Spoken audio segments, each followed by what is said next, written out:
Hello! Hello! Welcome to the Second Button Podcast. Today we're doing Season 3, Episode 8, called The Tape, originally aired on November 13th, 1991. Mm-hmm. I'm Andrew, and my co-host is... Brian. It's like, 30 years? Yeah. Like 31 years ago this aired. That's still pretty crazy. I know. How... and I'm bringing it up all the time. This show is pretty timeless. I have some friends who are watching it for the first time, and I think that's to me, I'm all excited. Mm-hmm. My friend showing it to his wife, and she's never seen it. And it's how do you explain the show? I don't. It's Seinfeld. Yeah, it's not Seinfeld. What's it like? I don't know. It. I mean, I guess it's not revolutionary or anything like that. If you like Friends, but it's this is actually cool. Yeah. Your I'm wife not endorsing that. God damn it! Comment. She shuts us off. The first review that we get on iTunes is 0 stars from Ashley. Friends is good. That guy's an asshole, and so is Brian. Fuck him. Anyways, hi Ashley. Yeah, love you. Yeah. So let's get this one going. I like this episode. I mean, it's I think I got to the end of it, and I'm like, it was great. There's some plot holes or whatever that don't really work, but you're watching this, I'm like, yeah, this is an iconic episode. There's one point where Jerry and George are both holding headphones at the same time. The same pair look like it's going to snap like a wishbone. Yeah. And then they changed the angle of the camera, and Jerry had them in his other hand, and George wasn't touching them. And I was like, cancel them. I hope somebody got fired for that. Whoever edits that show should not do it any longer. Yeah. But anyway, so this one opens up with a stand-up bit about hair plugs and transplant surgery. The hair that was once on your shower floor can be on your head by tomorrow. How do they get that? They take a helicopter with the hair, and hurry to the hospital. It's get out of the way, we got a live one here. It's they get it off the bar of soap, and then they rush it in there. And it's we were able to, save the hair, but not the dial soap on there. Yeah. The residue. So we got the hair, but I think we lost the zest. Yeah, lost the zest. So you just, bring it up. I'm sometimes the body rejects organs, that are, during surgery and stuff like that. It's I wonder if it's possible that the head and the scalp just reject the hair. Just one day you're walking around, bing, bing, and there's a bunch of hairs just popping off. It's it goes into somebody's yogurt. How does that actually work? Hair transplant surgery? The plugs where they go in and get the full follicle and then transplant that follicle to another spot in the head and allow it to grow.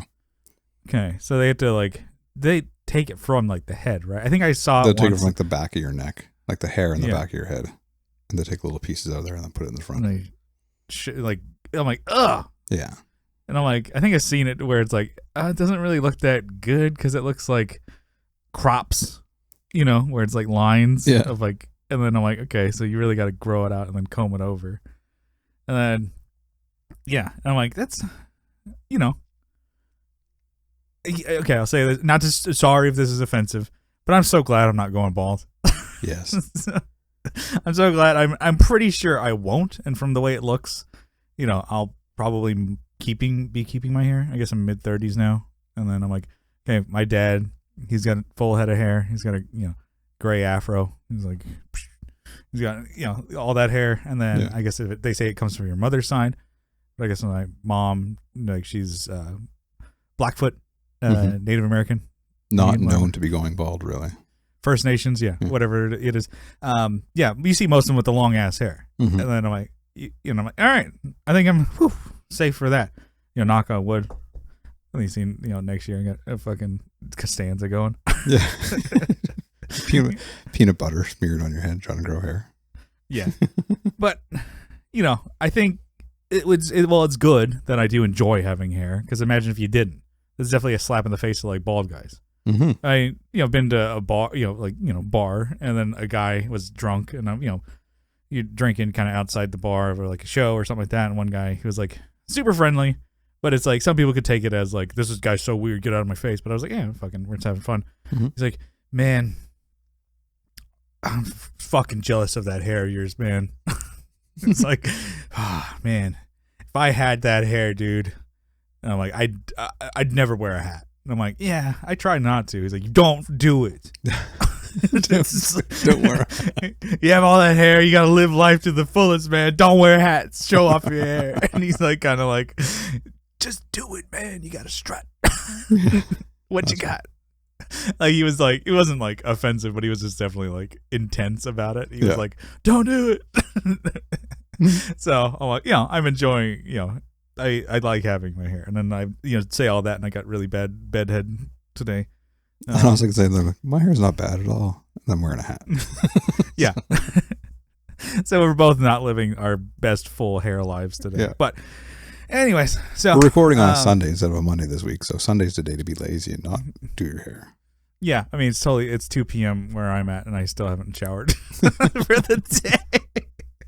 I'm just fucking off, and then I'm like, I have my coffee, and then kind of like, all right, and then let's watch some Seinfeld. Yeah. And then take my notes, and then I'm like, all right, and then time to record. Here we go. Lazy day. So anyways. 2 o'clock Brian Standard Time. Yeah, 2 o'clock my time. So episode starts off in Jerry's apartment where he has a repair guy over, and they're looking at his refrigerator. Or the guy is looking at the refrigerator. And then Jerry has some headphones in, and the guy is clearly going on about details that Jerry just clearly doesn't give a shit about. And those are the old headphones that would pull, speaking of hair, those headphones always pulled your hair out. Those 1990s like, over ears. Where it's like a little piece of like metal and like the foam ear that doesn't go completely over your, the cans don't go over your ears, but it just kind of barely hit. It's like, that probably sounded like absolute shit. Yeah. But I'd still sit on a bus for hours listening to Beastie Boys cassette tapes through. This is great. I love this. Yeah. But this is going on about asymmetrical fittings and compressors, but all real fascinating stuff. Yeah. Jerry's like, just do whatever you got to do. Okay. Just like, kind of like, all right, I'm listening to something here. So George, he comes in and asks, what Jerry's listening to. So it's a tape performance of his gig last night. So he's kind of running some new material. So he's taking notes and whatnot, what he needs to be punched up, what fucking killed, etc. And then George asks, hey, did you ever do the bit about the toes? One of George's like jokes. He's like, how the bigger toe is the leader, the captain of the toes, and the little ones follow it. And sometimes the second toe's, bigger than the first one, and they have a power struggle. The coup de toe. And then he's like, hey, yeah, I used it. Nothing. Got nothing. No reaction. George's face. And I'm thinking, that's gotta hurt. Imagine if George is at the club and Jerry just bombs and he yells, that's gotta hurt. Mm-hmm. Laser pointer guy. Anyways, so George says, he's got to use Jerry's phone to call China. And he's like, what? He's like, the Chinese have done it. They discovered the cure for baldness. And the repairman excitedly kind of like pops in and saw the same news story that George did on TV. He gets all excited. The guy's also bald. So Zhang Zhao has discovered the cure for baldness. So he's all excited. And so he's going to call because he's going to get, this miracle cure. And then Kramer comes in and he's got a camcorder. He got it from Spectre. The dude's becoming a minimalist and he's giving away everything. And I think Kramer mentioned this guy and his minimalism. I think it was the parking garage episode. Because George mentions, he says, isn't that the same guy with the fat fetish? And then Jerry comes in with a zinger. He's like, doesn't the fat fetish conflict with the minimalism? It was the same guy, but in the script that we found online, it said about, wasn't that one was say she's fat and the other one said the real thing was she's a man or something like that? Is that the same conversation? No, or maybe it's different because it's like, oh, he's fat fetish. And then it's like, what do you do with all that fat? Yeah. Maybe it wasn't the parking garage, but maybe it was. I feel like they did mention. There was something, it's ringing a bell. Oh, my friend. If anyone wants to fat fetish, comment in the comment section I honestly below tried on to YouTube. do like a little bit of research. I'm like, oh, fat fetish. I couldn't. I didn't look up. I just thought about it now. I didn't look up. What do you do with all that fat, Seinfeld? Yeah. That probably would pull up the episode. But anyways, so I was like, this season they're definitely doing a lot of callbacks to previous episodes. And the jacket storyline's carrying on too. Mm-hmm. From the Barton Brothers to the last episode of this one. I do like that. Yeah. I mean, the show essentially is just all standalone episodes, but they do have some continuity, which I think is a nice thing. So I do think it's funny that minimalism was a thing back then.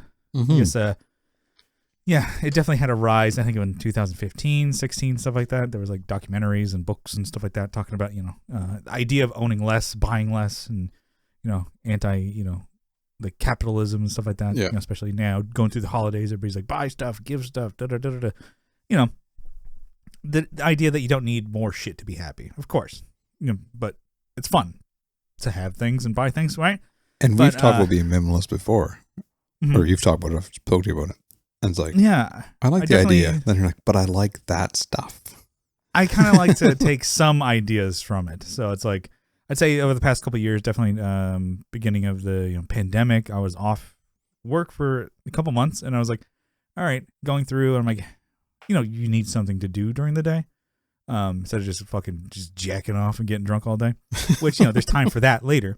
But, it's like, okay, so trying to be productive in a sense, it's like, I don't know, everybody's different, but I like to sometimes, have some productivity in my head. So I was going through and just like, getting rid of a lot of stuff. So the clothes, donating or throwing away, because sometimes, do you really need, a torn up pair of sneakers? You obviously can't donate these. I'm like, there's a hole in the fucking foot. Yeah. In the sole. I'm like, why am I keeping these? Why? Because one of them I was keeping around because I was like, oh, this is actually like first pair of shoes that I wore and bought when Kyle and I started our band. We kind of had a wardrobe where it's like, oh, if you had black Chuck Taylors and then Dickies, and I'm like, shirt and thin tie. Yeah, and everybody had black Converse, and then so I'm like, oh, these are cool, but they were like beat and they're old. I'm like, why am I mean, yeah, it's not like I'm gonna forget the band. And I'm like, yeah, these are kind of worthless and they can smell. I'm like, they can go in the trash. So it's okay to let them go. The whole house. Like, but I remember Kyle this way. Yeah, and there's other things that you can do. Yeah, yeah. So, and then idea of like selling, I took, like I said, some of those ideas of selling guitar, music gear. So Andrew and I are both musicians and play guitar. And so I'm like, oh, getting rid of stuff and redundancy was a big thing. And then, like I said, the old clothes and stuff like that. And I got down to like, okay, currently now I like it. So it's not super minimal because everybody you can go less and less and less. Cause I have a friend who lives in a van and he's taking that minimalism, off the grid living way further than I could or would want to. And I think that's cool. If you want to learn more about that, go check out the video on the Tone Jerks podcast on YouTube. Mm-hmm. Yeah. Plug. And yeah. So I was thinking like now I was talking with a coworker and I was like saying, oh yeah, I mean, I used to have tons of shoes and shit like that, the canvas type of shoes, the Vans, the Converse, whatever, like casual shoes. And I'm like, I got down to, I have 4 pairs of shoes. I have 2 sneakers, 2 pairs of boots. That's it. I have 4 pairs of Converse, 3 different colored ones to match my glasses, and then a black pair that I wear to work. Yeah. And yeah. So just like, I'm like, okay, just that. Like I have 4 pairs of shoes. That's it. And then I talked to a coworker and she looked like she was like concerned, almost like disgusted. It's like, oh, like really it sounded like that's not okay. Are you okay that you have that like that? I'm like, I don't need more. No, that's not really need. Yeah. I'm like, and then I'm like, I do like that I started just wearing like the same type of shirt. I have like, 5 pairs of like the Carhartt shirts. Like, yeah. And I'm like, yeah, they're just different colors. I'm a cartoon character. Just wearing less shit. Just like, what color? I'm like, oh, black pants. Well, that's it. That's all I have. Black Today you're Mario, tomorrow you're Luigi. Mm-hmm. Mario and Luigi. Mario.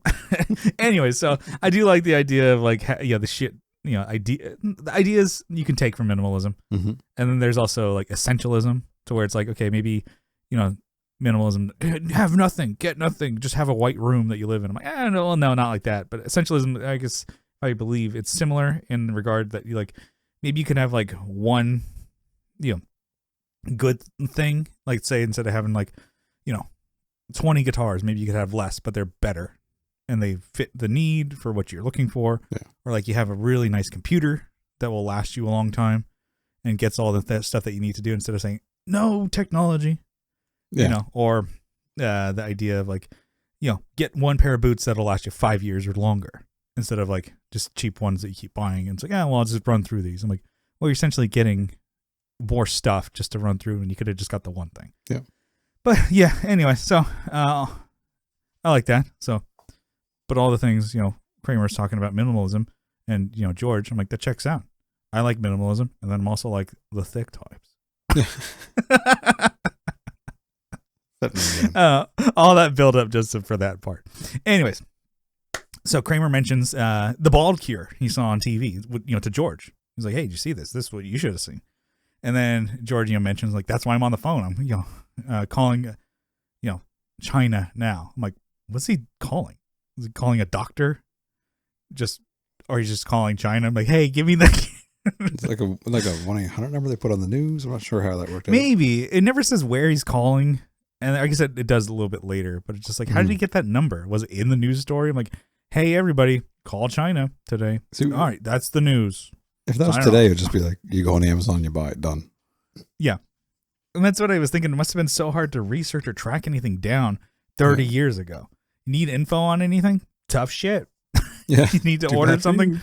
Yep, figure it out. And then, Jerry, he kind of, makes commentary on the recording that he has from last night. It's like, I can't believe what I'm hearing. And then he's mentions that it's a woman is talking into Jerry's tape recorder, saying some really risque things. Really lewd acts. Jerry passes the headphone to George, and I think Georgie likes, because it's like he practically wrestles it away from Kramer. He's like, no. And Jerry has no idea who it is. He said, I put the recorder at the ledge, in the back of the club, just so he can, hear the performance. And then we're going to find out who it is in a minute. But this is where a plot point here. It's like, how do these guys think that it's just some horned up woman who's all hot for Jerry? This is whispering in his tape recorder. Yeah. It would have to be an inside job. She would have to know that there was a tape recorder, that where the tape recorder was, and that it was Jerry's. Mm-hmm. Come on, man. It's just kind of a little through this thing. Yeah, it's just a little silly. It's like, okay, that's a stretch. I mean, okay, but that's the major plot point of the whole episode. Yeah. But when you think about it, I'm like, what? Okay, really? You guys would think that, somebody would be like, oh, just, say, what a comedian say, a civilian who's not a comedian at a club knows about recording and just, but who knows? So finally, Kramer gets his turn on the tape player, and then the scene ends with him blasting the volume and just sexy moans, through his head. He says, "Where's the volume on this thing?" Cranks it up. Wow. He's learning that that's what gets his laughs, is the jumps and the Mm-hmm. So it cuts to Monks with Jerry and George talking about the Chinese bald cure, and it's like, why are you so skeptical? It's like, what would the Chinese have to gain if they're faking a cure for baldness, kind of thing? It's like, imagine no baldness. We'd be a nation of supermen. If the power went out in the world of cure baldness. So the boys there, they meet Elaine at the booth at Monks. I would say that's kind of now the iconic booth that most of the stories and most of the lunches that they meet up and talk plot about plot points and shit like that coming up in the episode. I feel like the rest of the restaurant moves around a bit through the seasons, but this is their booth now. Yeah, because they've sat in different tables or different booths around the corner and stuff like that, but they finally found that's the their shot. Mm-hmm. So Jerry, he wants George to tell Elaine what's going on so he can get her reaction. And then George, tells her about this sexy message on this tape recorder. And then Jerry's like, no, the hair cream from China, not the tape message. And then at that moment, a friend of Jerry's yells from across the cafe for Emotions for Jerry to come over and talk to him. Why would he yell? It's why not? He could have gotten up to the table and said hi. but I get it. It's all just to get Jerry out of To get him out of there, yeah. Earshot. But still, come on, man. It totally works, but if you just pick apart everything, I'm like, okay, I get it. Yeah, this George doesn't make total sense. God damn it, this isn't realistic. So George and Elaine are talking about the hot and horny woman on the tape and how it drove all three of them, George, Jerry, Kramer, out of their minds. And George describes the voice he heard, and then it's like, oh, it's kind of this like whisper, throaty thing, and then Elaine replicates it exactly. It was her. No shit. This is what I think I was kind of mentioning before. It's like, how can you not tell your friend's voice over a recording? I know. Right? It's like you can tell my voice, right? I can. Yeah, I never heard you whisper things like, I want to slide my tongue around you like a snake, but I assume I'd be able to tell it was you. Yeah. It's like when I do like a voice or an accent, you're like, come on, we know who that is. Yeah. It's Brian. I do my Cockney accent. Yeah. Oi, bruv. Why, thank you. Really do appreciate the episode. Yeah, I could tell that was you. Governor. Your lips are matching up with the words. Yeah. There's a plot hole that I'm like, okay, come on. You don't know that that's Elaine. Whatever. Let's see. And then Elaine asks George, don't tell Jerry. She wants to have more fun with it. Like, kind of see how dumb Jerry can actually be to believe all that and how far he's going to go. Yeah.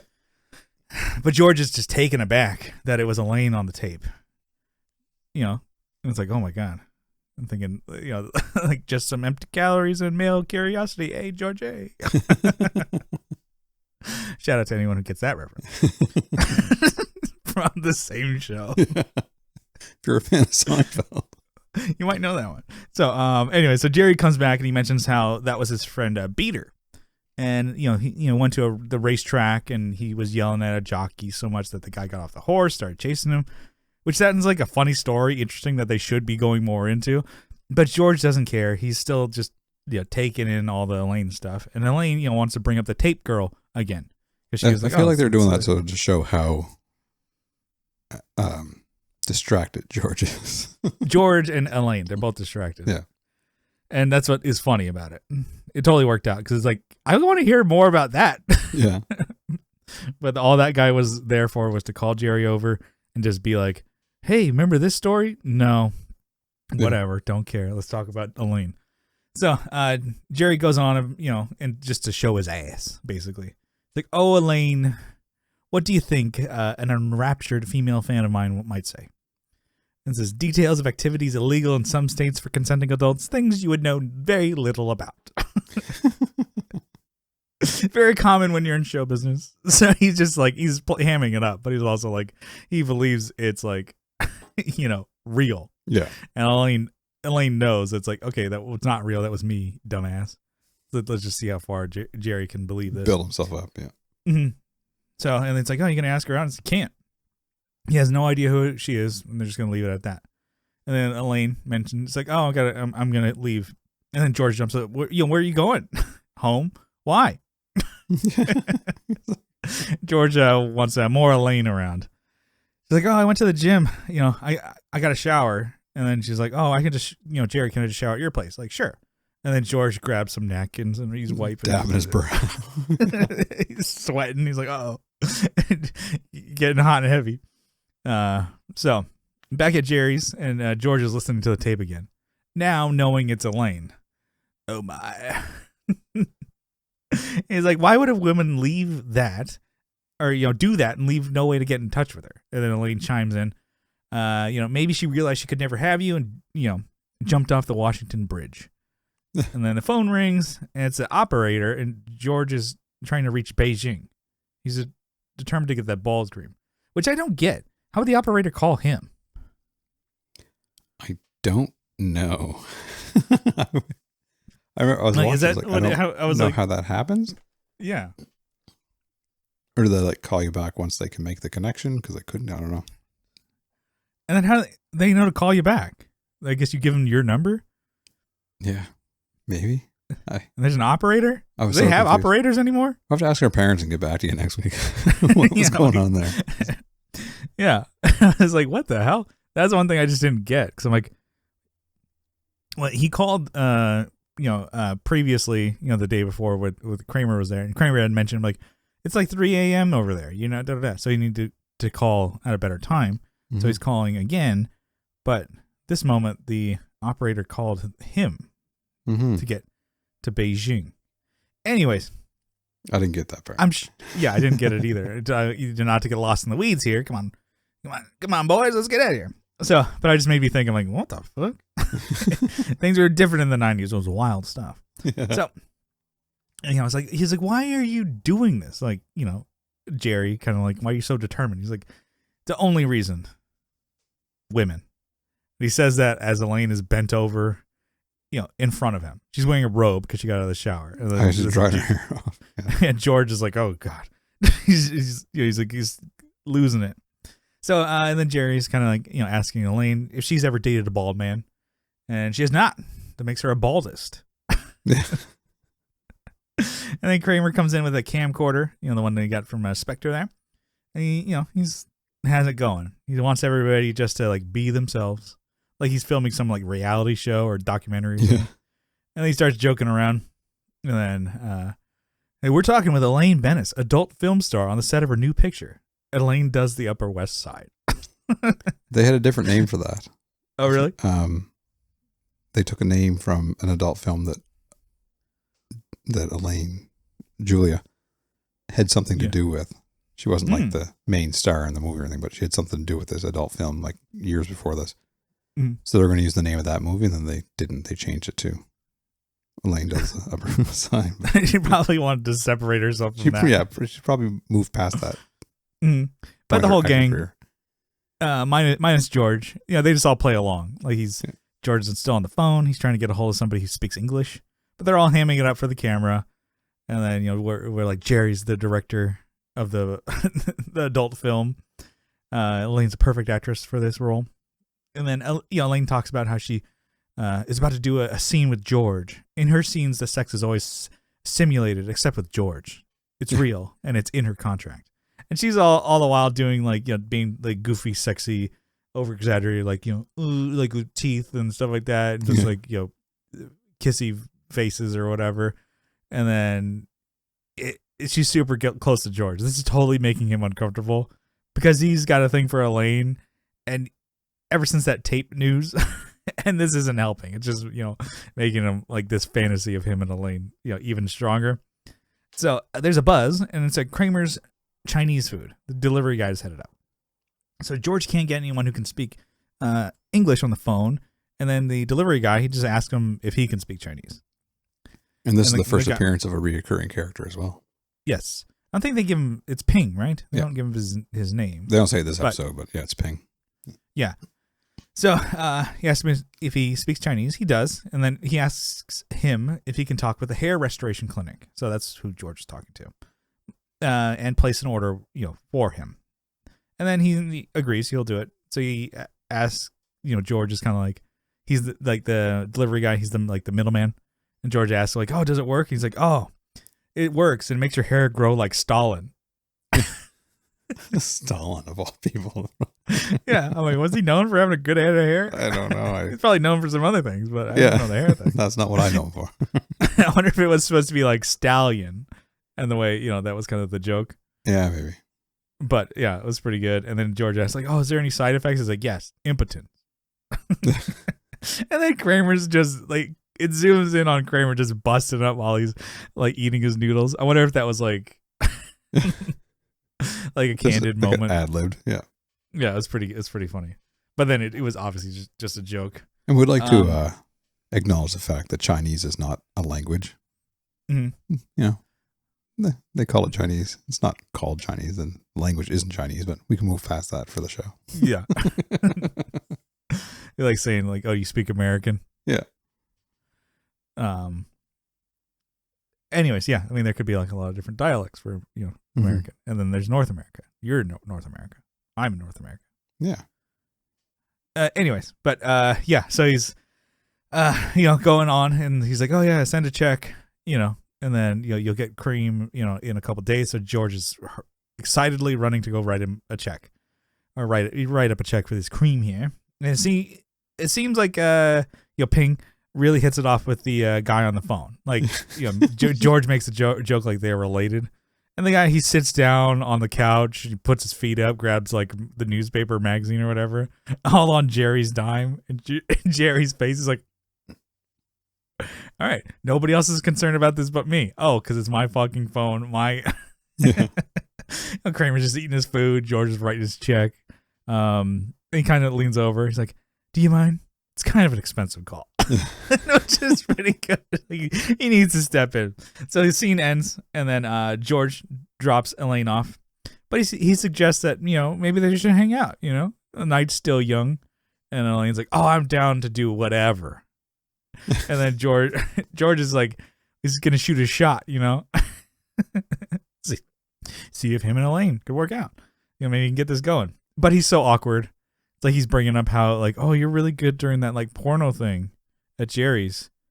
And then... What an awkward thing to say. It's like, yeah, I was just having fun. And he's like, oh, do you think that, kind of like suggesting, like, oh, do you really think that? The thing he said about the sex being stimulated, that was real funny. Like, that was funny.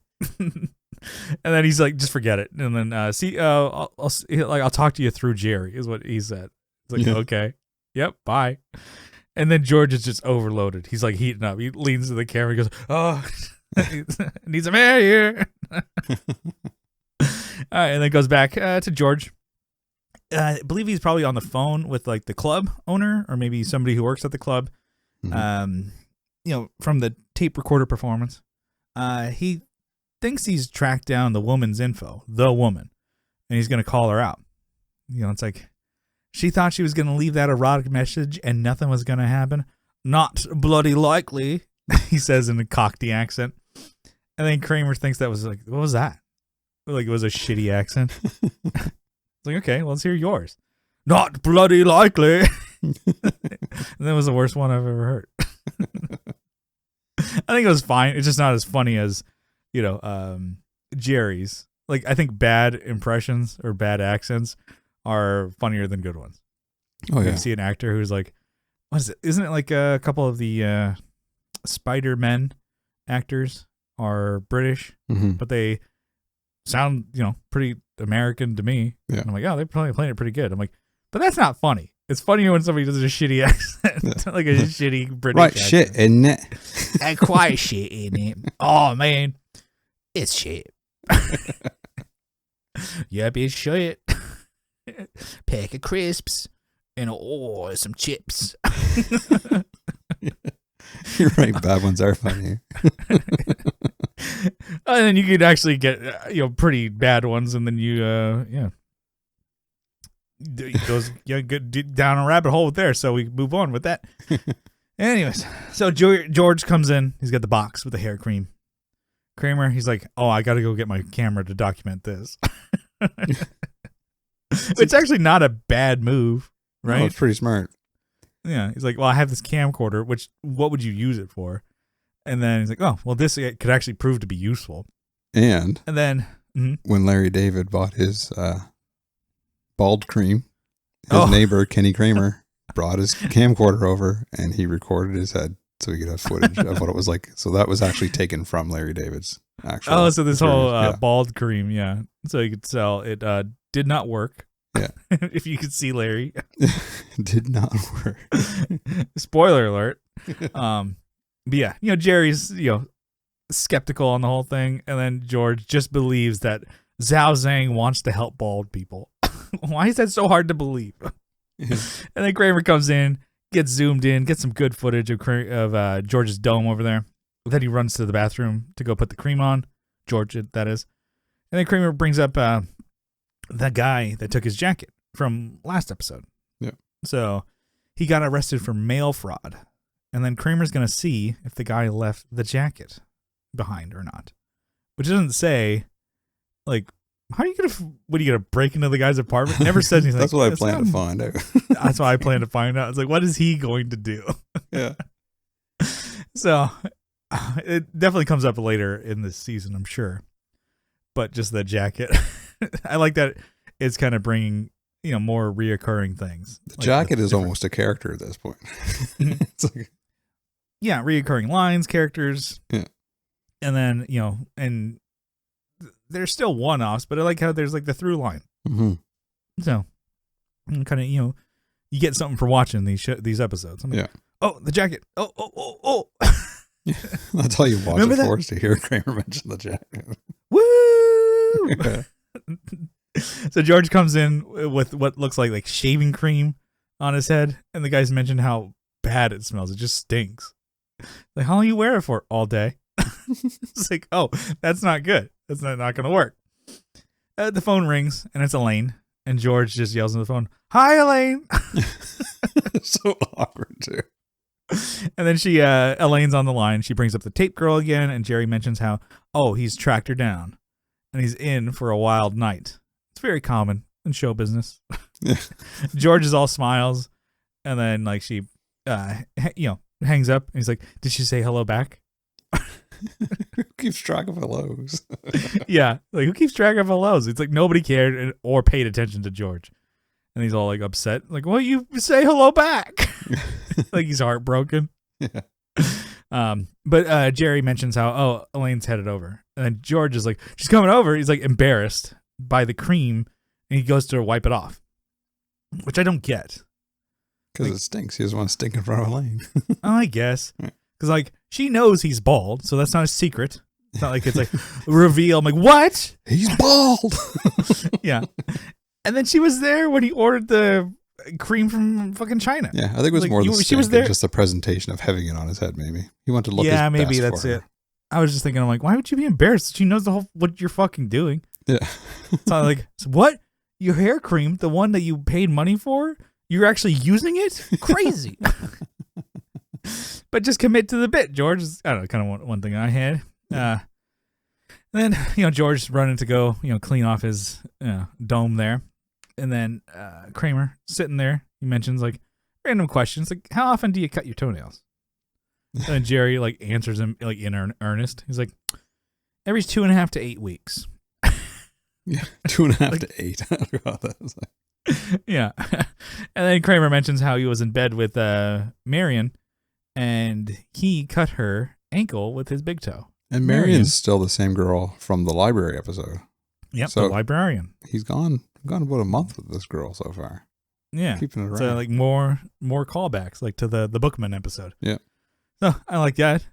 So I'm like, is that the same? I'm like, so I did Google that because I'm like, there's a lot of times there's just a new girlfriend every week. Yeah. Which becomes a thing later, much more, common later on in the series, which is Jerry has a new girlfriend. Why? I don't know. We needed a character to make a joke around. Yep. And then, I wanted to ask, do you keep track of cutting your toenails? Are you pretty vigilant about that? Usually when I wake up and Ashley's bleeding from the ankle, I realize it's time to cut my toenails. You got the fucking talons going. You're like, oh, I guess this is it's long overdue now. When I start getting holes in every pair of socks, it's time to cut the toenails. Oh yeah, definitely. I know I should do it more often, but I've fucked up many a pair of socks by just leaving the nails going unchecked. Right through the shoe. You're like, oh, time to cut my nails. I believe I once cut through a sheet with my toe. It could have been that it was an older sheet and then it was time, but I don't think sharp ass talon of a big toe didn't do it any favors. But I'm like, it goes, yeah, I think I had it I'm like, shitting me, pal? Just ripped right through that sheet. I'm like, God damn it. But yeah, and then Jerry, tries the captain of the toes bit again. And it just falls on Kramer. It just doesn't work. Like, what is that? Captain of the toes. He's like, what? It sucks. He also doesn't find it funny. Yeah, it's this joke sucks. So, phone rings. It's Elaine. She calls, says she mentions she's got shit to do. She's actually not going to be coming over. George comes out of the bathroom without the cream on. And then it's like, you done? Yeah, no, we're working on a system. You leave it in for 10 minutes and then you're done. He finds out Elaine's not coming over, and then George just runs back to the bathroom to apply the cream again. And then, it's just like, it's silly. So Jerry calls up the woman, Alicia, the one who he thinks is the woman from the tape. Mm-hmm. And, they're going to meet up. And then cuts back to the apartment, but it's dark. Lights are off. Nobody's in there. Jerry's coming in, turn the lights on. And then Kramer just immediately, like he was, like has a camera or something. Like, Jerry's home. Slides in. Because he wants to know the details, for sure, no doubt, wants to know the details about the date. Because if this is that woman who left that message, oh boy, could be a good night. Some good times. But Jerry mentions how he doesn't get it. It's like the date went well. They're laughing, having a good time. And at the end of the night, Jerry goes in for a little contact, as he says. Goes in for a little contact. I get the pullback. So if we're going to be tearing an episode apart, did he go on this date but never mentioned the voice on the tape recorder? Like, was that never brought up? Like, he thought this was the girl from the tape? Yeah, it may be you wouldn't want to just lean into it. George did. Yeah. Oh, yeah, that was George. Never mind. Yeah, I mean, just, maybe you wouldn't want to, like, lean into it to say, like, hey, did you leave a voicemail or leave a message? I had my tape recorder. Was that you? Yeah. And also kind of like, I wonder if she was like, how did you get my number? Yeah, why are you calling me? Yeah, like I remember seeing you, but how did you get my number? I think that never got brought up, but it does seem kind of weird. So maybe she's like, oh, this is cool. This comedian that I saw the other night at a club, he's funny, he's a cool guy. And he goes in for a kiss, like, whoa, slow down, bucko, buddy. Yeah, he never mentioned anything. So it's also like, she's like, what the fuck are you doing? He probably thinks like, oh yeah, she's gonna get it. She could get it. But yeah, it's like, you never put any of that together or asked her or said anything. I mean, but then again, how would you bring it up? It would be hard to be like, so leave any filthy messages on a tape recorder? Have you? True. Lately? So, he gets this saying how he got the pullback, and then it's like, she said the most filthy things I've ever heard in my life on that tape. And I get the pullback, and then Kramer's loving it. He's just like, you blew it. George is headed up, and then he was saying to Kramer's like, maybe she's psychotic or something. And Kramer's like, give me the number. I know how to handle these psychotics. What are you gonna do? Yeah. Is he gonna try and bang her? George busts in wearing a giant cowboy hat. He's got the cream underneath and it stinks, but it's just funny. I'm like, that's what you're using to conceal it? It'd be inconspicuous. 10-gallon hat or whatever, yeah. Like just in New York wearing a cowboy hat. Howdy, partner. So Kramer says he thinks, because he's looking at the hair. He's like, I think, see some progress with the hair. Got some buds going on. So he's like, got to refer to the videotape. He's like, glad I knew to take a video. So he leaves, runs over to his apartment, and then George, he's over there because he needs to tell Jerry something in private, and he doesn't want Kramer around. So he's like, okay, well, he's gonna be gone forever. He gets lost in his apartment, so just start telling me. And then he's like, okay. So he begins to tell him as Kramer's over at his apartment looking for the camcorder, etc. And he mentions how he's now become attracted to Elaine. And then Kramer busts in. And then he's like, oh, yeah. And Kramer's looking at the videos. Like, look, I see a couple buds sprouting. And he's, looking at, the scalp and stuff like that. And George actually kind of likes to hear that news. He's like, oh, that actually is, you can see George's face like, really? You think that's working? Yeah. Instead of like, the bomb that he just dropped on Jerry. Jerry's like, I got to talk to George. He's like, come on. He like kind of kicks him out. He's like, all right. Okay. I'm going to review this tape then. Yeah. So he's going to like do like, tape by tape play of like, the hair. So he's going to talk to, George in private. And so they're going on. He's like, so the dialogue between the two. So Jerry's like, does she know? No, George says. Well, how did it happen? I can't say. Well, why can't you say it? Because I promised her. I thought she doesn't know. Well, she doesn't. So how can you promise her? Because she asked me not to.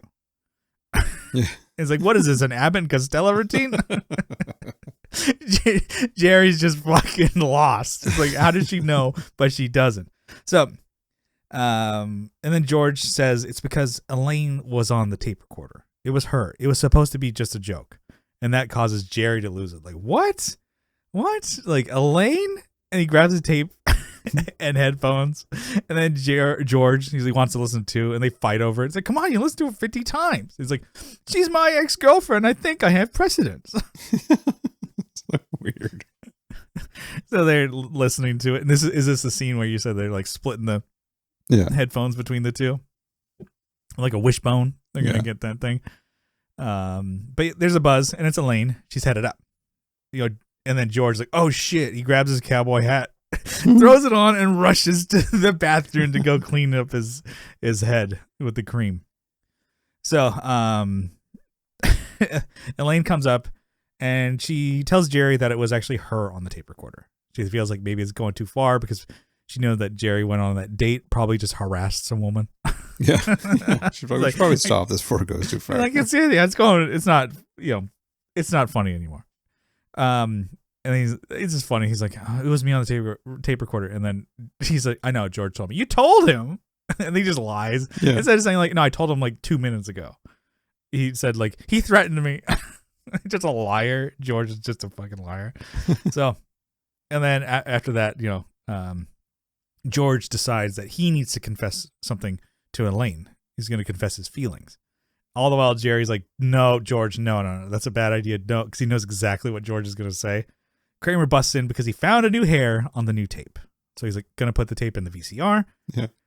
And then, George is saying that he's attracted to Elaine now, and it's because she was the voice on the tape recorder. It's ever since then. And then Kramer over here is like, what? That was you, Elaine? And Kramer's now blown away. He puts the headphones on. He starts listening. He's like, oh, wow. So now all the guys are all stunned, but like stoked. They're all turned on. And then they all stand in front of Elaine, and she's just staring at them. They're all like cheesy smiles. Like George is like, yeah. Like, yay. She realizes she's made a huge mistake. It's time for her to get going. And then they all like try to convince her to stay.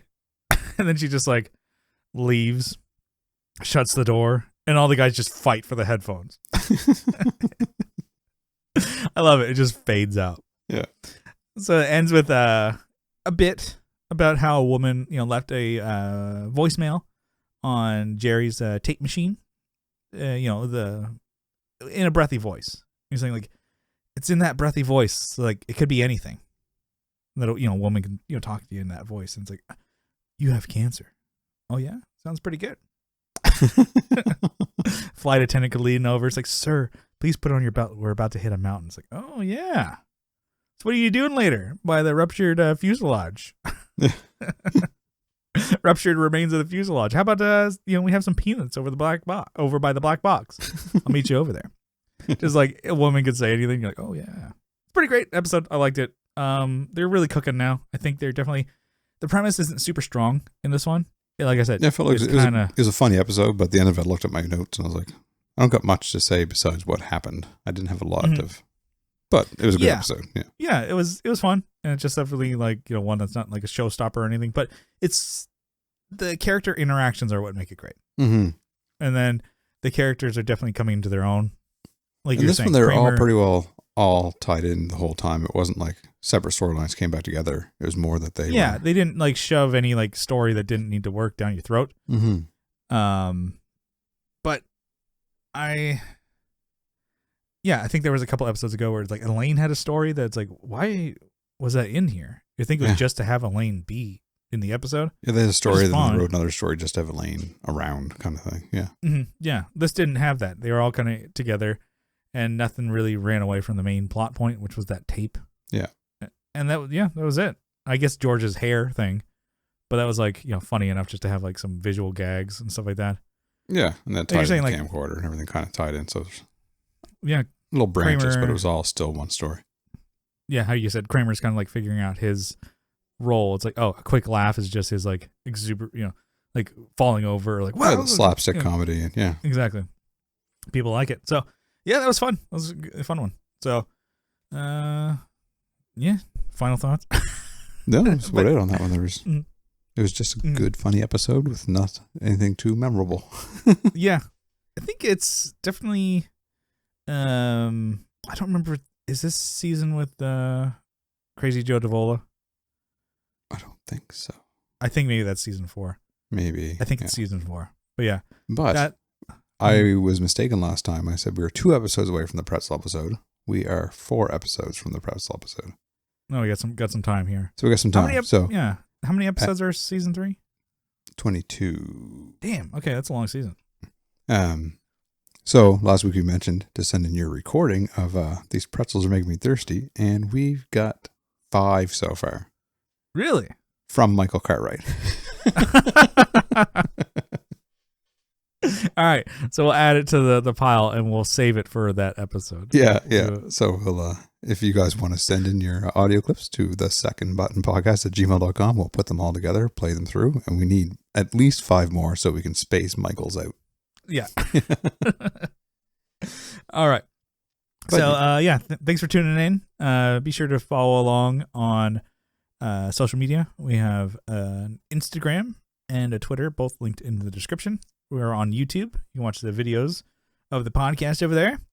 And then, leave us a review. Hopefully 5 stars on Apple Podcasts, Spotify, and anywhere else. I don't know if there's a rating on Google or something like that. If there's a place to rate it, subscribe, or like, or anything, do all of it. Yeah. And our link tree will be in the comments below with all those links in there. We have Twitter for now, but that's if Twitter's still here next week, because it's starting to smell kind of musky over there. Yeah. But that's it for now. We will see you in a couple weeks. Probably a couple weeks. Bye. Goodbye now. All right, have a good one. This woman drove us out of our minds. Like, how did she sound? She had this throaty, sexy kind of whisper. Really, Jerry, I want to slide my tongue around you like a snake. Oh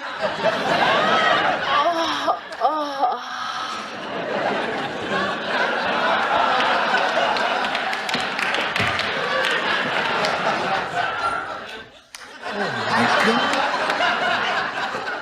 You?